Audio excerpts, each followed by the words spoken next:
Fala galera do E-Trem, beleza? Aqui quem fala é o Bruno, depois de muito tempo. Hoje eu decidi fazer um vídeo aqui um pouco diferente, estou até com um quadrinho aqui, acho que vai facilitar. O que acontece? Na última semana, estou gravando esse vídeo no dia 20 de julho, tivemos duas notícias aí relacionadas a concessões ferroviárias.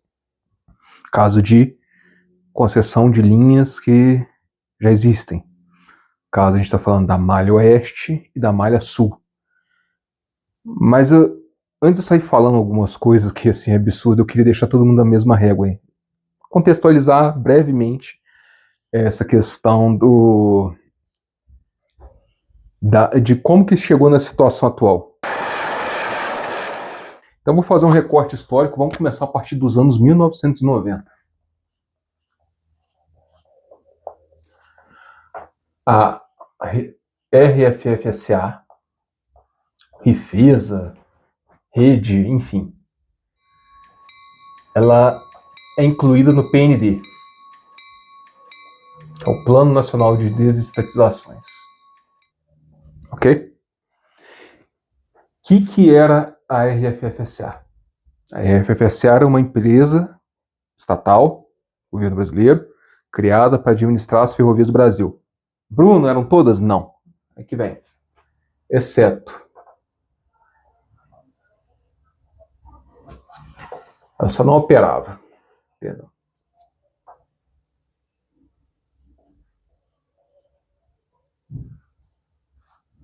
As linhas sob gestão da Companhia Vale do Rio Doce, da então, né, Companhia Vale do Rio Doce.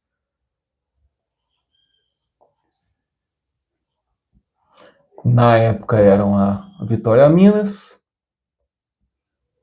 e a Carajás. Beleza? E as linhas, cadê você? Da FEPASA, as Ferrovias Paulistas S.A. Ok? A FEPASA, aí só um parênteses aqui, era composta pela Mogiana, CMF, né, Companhia Mogiana de Estrada de Ferro, Sorocabana, CPEF, Companhia Paulista de Estrada de Ferro, e EFA. Tinha São Paulo, Minas aqui também, mas ela já estava praticamente extinta e incorporada à Mogiana. Vamos focar só nas quatro grandes aqui. Sendo que essas duas primeiras, bitola métrica,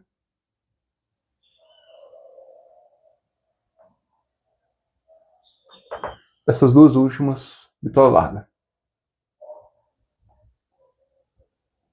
Isso aqui também leva a outro ponto importante quando a gente fala de ferrovias no Brasil. Vira e mexe a gente vê reportagem, vê estudo, vê algum post no Instagram, no Facebook, mostrando a comparação de densidade ferroviária, mostrando lá as linhas e tudo mais. Isso daqui é importante, porque dá a entender, quando tem essa comparação, que as nossas linhas são todas uniformes, e elas não são. A gente tem esse problema seríssimo com bitolas diferentes, certo? Aí aqui também, só para poder ilustrar tudo, na Vitória Minas a gente tem bitola de 1 metro, 1000 milímetros, e aqui no Carajás a bitola larga, 1,60 m. Beleza? Aí eu vou voltando, tá. Antes de falar da questão de malha noroeste, malha sul, vamos entender direitinho agora, vamos esmiuçar a Rede Ferroviária Federal. Ela foi criada em 1957, no governo JK, e faziam parte delas as antigas empresas. Algumas delas já estavam sob gestão do governo federal, outras estavam em gestão de empresas ou privadas ou em gestão de empresas estaduais. Beleza? Então vamos separar, vamos começar, né, do norte para o sul, né? Vamos começar do nordeste, a malha nordeste. Nós temos a malha centro, malha sudeste, malha sul. Deixa eu ver se faltou alguém. Nordeste, Centro, Sudeste, Sul. Beleza? Malha Nordeste. Aqui entrava a antiga rede ferroviária do Nordeste. Pegava ali na questão do Maranhão, dali no Maranhão, até Sergipe, onde encontrava com a linha Malha Centro. Aí aqui entrava as linhas, né, da Leopoldina,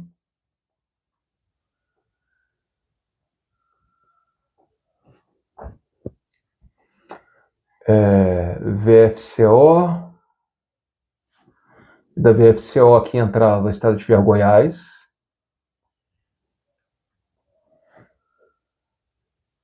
Rede Mineira de Viação e as linhas de vitola-métrica da Central do Brasil. A partir ali de Belo Horizonte, sentido norte de Minas, até Monte Azul. Aí entrava também...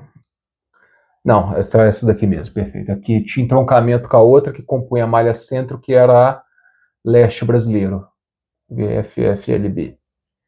Que aí era que se integrava com a malha nordeste lá em Sergipe, beleza?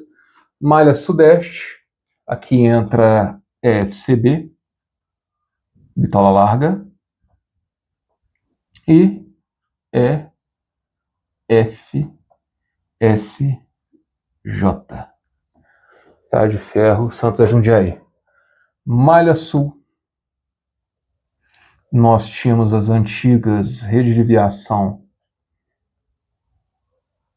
Paraná, Santa Catarina e aviação férrea do Rio Grande do Sul. Ok? Teve também, eu estava lembrando aqui, a questão da Tereza Cristina, mas aí a gente, como ela é uma linha na região sul, mas ela não é conectada fisicamente com a malha sul, eu não abordei ela aqui não, ok? Beleza. Então, ou seja, chega os anos 90, a Rede Ferroviária Federal entra no PND, do PND, a partir de 96, começam as privatizações. Os leilões ocorridos são referentes a essas malhas, ok? Faltou alguma? Ah, faltou a malha noroeste, que foi que começou o vídeo. Malha noroeste, que era formada pela antiga estrada de ferro noroeste do Brasil. Começava ali em Bauru e até na divisa com a Bolívia. Agora sim está certo. Então, recapitulando, a gente chegou em 96, 90 começou o PND, tiveram os leilões, em 96 assume a primeira concessionária, que é exatamente a da Malha Noroeste. A nova concessionária se chama Novo Oeste, Ferrovia Novo Oeste S.A.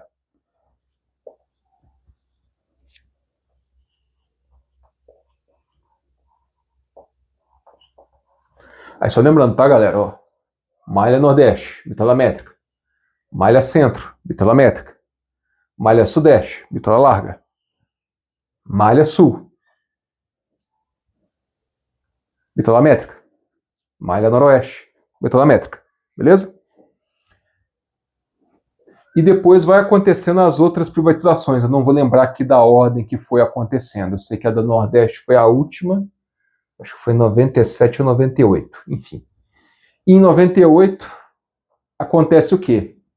A FEPASA ela é passada do governo paulista para o governo federal. Parece que foi a título de pagamento de dívidas do Estado de São Paulo para com a União. E o que o governo federal faz? Inclui ela no PND na privatização. Aí fica conhecido como Malha Paulista.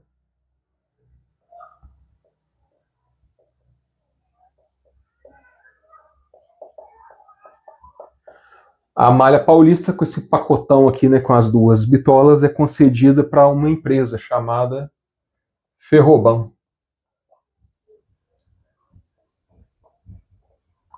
Ferrovias Bandeirantes S.A.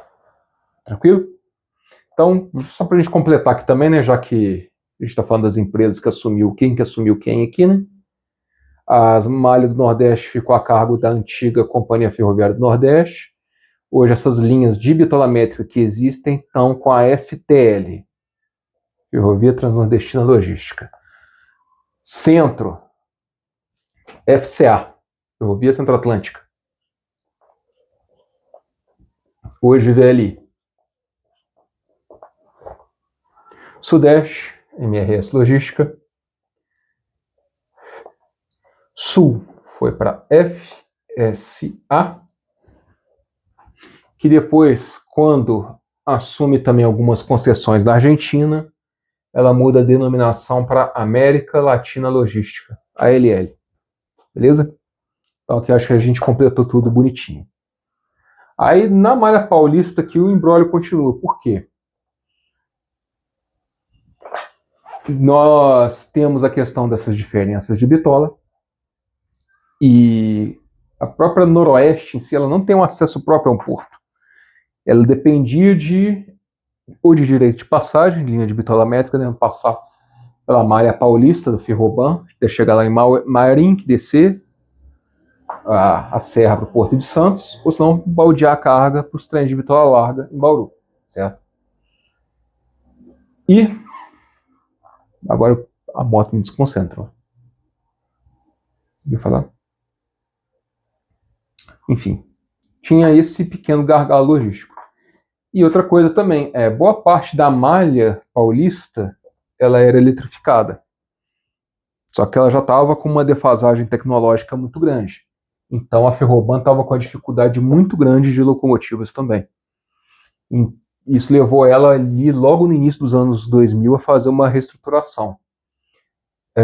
As linhas da antiga Sorocabana vão para Noroeste. Não sei os detalhes desse acordo. Então vamos lá.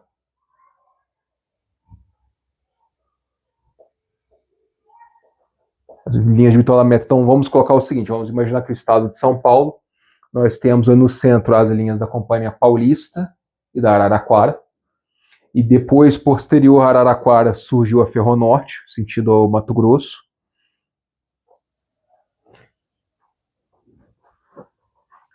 Onde que deu um gás, uma tração muito grande, o fluxo de grãos começou a ser grande. E as linhas ao sul, a Ferroban, passa, né, a concessão da Sorocabana, né, a gestão da Sorocabana a Noroeste, concede também acesso à LL a Marinque, que antes era a cargo dela, e as linhas de bitola métrica da antiga Mogiana, ela passa a FCA, que passa a contar agora também com acesso ao Porto de Santos por direito de passagem. Beleza? Eu achei que ia ficar pequenininho, mas dá um nó danado. Tranquilo, então aqui só foi para contextualizar. Então os anos foram passando. Ali por volta de 2012, o que acontece? Uma nova mudança. A ALL assume a Noroeste, a Ferroban e a Ferronorte. Então, e aí, como é que fica essa denominação toda? A malha Oeste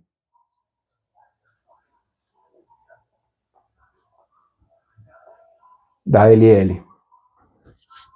Até tratar aqui. E detalhe, a ALL quando assume ela passa a ser a maior operadora de ferrovias no Brasil. Se não me engano, até a maior da América Latina. Então, ou seja, a ALL fica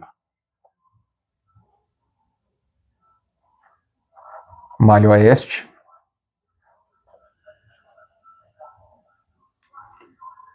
Sul,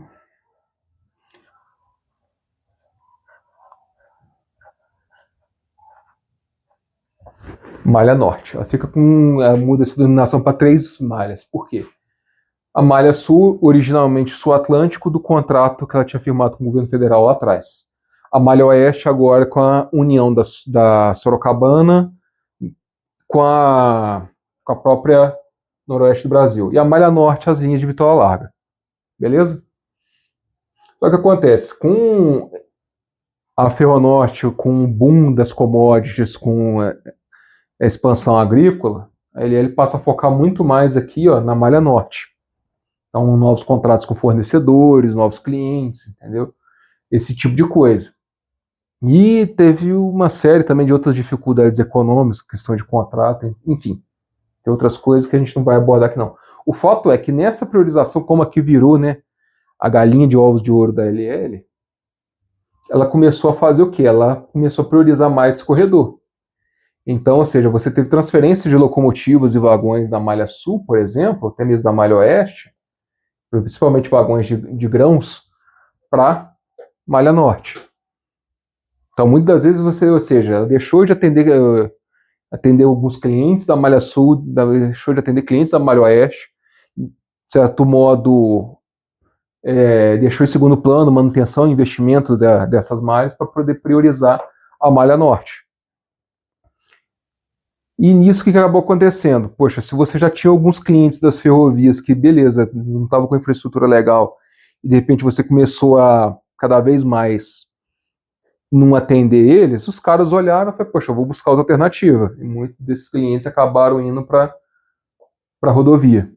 Então aí você tem um primeiro grande problema. O foco foi aqui. Só que tinha um problema também. A LL, nisso que ela estava fazendo, quando ela trazia os vagões locomotivos, muitas das vezes, esses vagões eram comprados por terceiros, ou seja, por clientes dela. Ela deixou de atender alguns clientes e isso gerou também um problema que depois levou a queda dela, por assim dizer, né, a queda da LL e a ser assumido pela Rumo, que era um dos maiores clientes da LL Malha Norte. Beleza? E com a Rumo assumindo a nova gestão, mais do que nunca o foco foi o quê? Na Malha Norte. Até porque a Rumo é do grupo Cosan, o maior grupo açúcar alcooeiro do Brasil. E ela decidiu focar exatamente nas linhas de negócio dela. O que deixou a Malha Oeste e a Malha Sul cada vez mais largado de lado. A Malha Oeste, então, teve um problema ainda maior, porque o fluxo de grãos ela praticamente cessou. Você estava com algum fluxo de materiais siderúrgicos destino à Bolívia que passava, cerca de um ou dois trens por semana, e você tinha um trem que era conhecido como Vaca Verde, que era o último fluxo assim, regular da linha, né, que era da fábrica de celulose da Suzano, né, com destino à exportação no Porto de Santos. Esse serviço depois passou a ser feito pelos trens da Bitola Larga. Leva-se em caminhões até um determinado trecho e depois desce pelas linhas da Malha Norte para lá, ou seja, você minou totalmente o fluxo daquilo.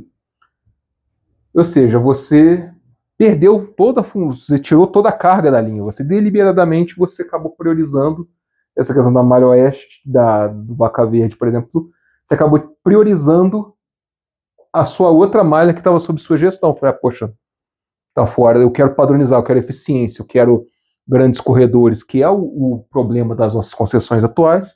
Então, o que eu fiz? Eu criei esse precedente. E sem contar também que, por exemplo, no caso da Malha Sul, aí vai vir um outro capítulo, toda ligação entre os outros países do Mercosul, ligações ferroviárias que nós tínhamos com o Uruguai, com a Argentina, cessaram. Ok? E que nos leva agora para isso. A Rumo, então, ela olhou isso, ela manifestou tanto que, para vocês verem, a concessão da Malha Norte foi dada, né, a Ferroban em 98, depois a ALL adquiriu a Ferroban, e, lógico, esse direito dessa concessão passou depois para a Rumo, quando a Rumo fundiu com a ALL. E essa concessão foi a mais nova dentre todas. A Rumo entrou primeiro com o pedido de renovação dela, na Malha Norte. E tudo certo. Esse ponto tá tudo certo. Se ela tá vendo um negócio, ela tá administrando o negócio, ela vê potencial e ela quer garantir que ela vai ter esse horizonte, vai poder explorar os serviços de transporte de cargas por mais tempo, ela quer renovar antes, porque ela tendo contrato, o governo falando, olha, a Rumo é realmente seu, ela consegue o quê? Ela consegue fazer mais investimentos, pensar num cenário de longo prazo maior, porque ela tem mais 30 anos para poder investir e ter o retorno nisso. Certo? Então, ou seja, a Rumo correu, tanto que ela foi a primeira concessionária até a renovação, foi a Rumo da Malha Norte. Certo? E ali por volta de 2021, 2023, a Malha Oeste, ela arruma, já fala com a NTT, fala o seguinte: a NTT, eu não quero saber mais disso aqui não, isso aqui não tá me dando problema, eu não quero saber mais disso aqui não. Não quero mais. A NTT vai lá, tá, beleza, vou olhar aqui, vou ver o que eu vou fazer e tudo mais. A gente vai relicitar então. Só que aí chega 2026, o contrato vence. Aí a NTT olha e fala: ih, rapaz. Pô, ferrou, porque tá lá, a linha tá abandonada, não tem mais vaca verde, não tem produto siderúrgico, já teve caso de furto de trilho, tem praticamente 2 anos que não tem operação regular de trens nesse trecho. E aí? O governo foi e falou assim: Rumo, vem cá. Faz o seguinte, faz um favor para nós aí, quebra essa. Toma conta da Malha Oeste até a gente relicitar em dezembro agora de 26.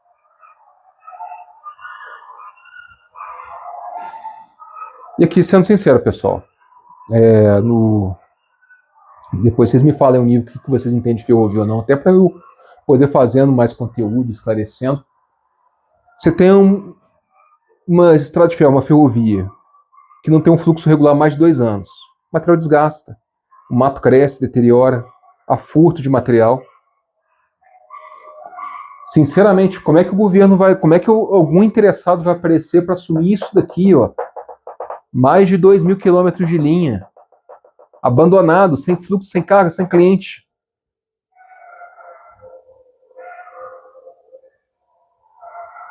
Não vai, entendeu? Sinceramente, não vai, entendeu? E outra também, né? A NTT falou assim: ô Rumo, quebra essa, administra até eu arrumar alguém, mas ó, eu vou te pagar. Ou seja, a NTT, como agência reguladora, ela falhou no papel dela de fiscalizar quem que estava. A LL está fazendo o trabalho, a conservação da linha, como é que está a questão de atendimento aos clientes, as reclamações. Não fez o papel dela, deixou estar do jeito que está. A empresa que estava operando, quando devolveu, a NTT não se movimentou, ou seja, de lá para cá o sistema se deteriorou mais ainda, e agora quer pagar do dinheiro público, dinheiro nosso, de pagado de imposto, quer pagar a empresa para ela tomar conta daquilo que ela abandonou. Não existe. E outra questão não é nem essa, até relicitar. Como é que, de novo, repita a pergunta, como que você vai relicitar um negócio que não tem cliente, não tem demanda? A ferrovia, ela vive de transporte, ela depende de coisa para transportar, seja carga ou passageiros. E você não tem mais. Não tem mais. Não tem. Podem até criticar a empresa e tudo mais, isso, aquilo. A empresa está fazendo o papel social dela de ter lucro, se é certo ou errado, outros problemas. Mas o fato é que, a partir do momento que, como eu disse, a linha do Noroeste é uma concessão, ela não foi privatizada, ou seja, ela ainda é do governo, ela estava operando sobre normas, regras, regulamentos e metas estipuladas pelo governo. A agência reguladora que devia fazer isso não fez o trabalho dela, é um puta tapa na cara.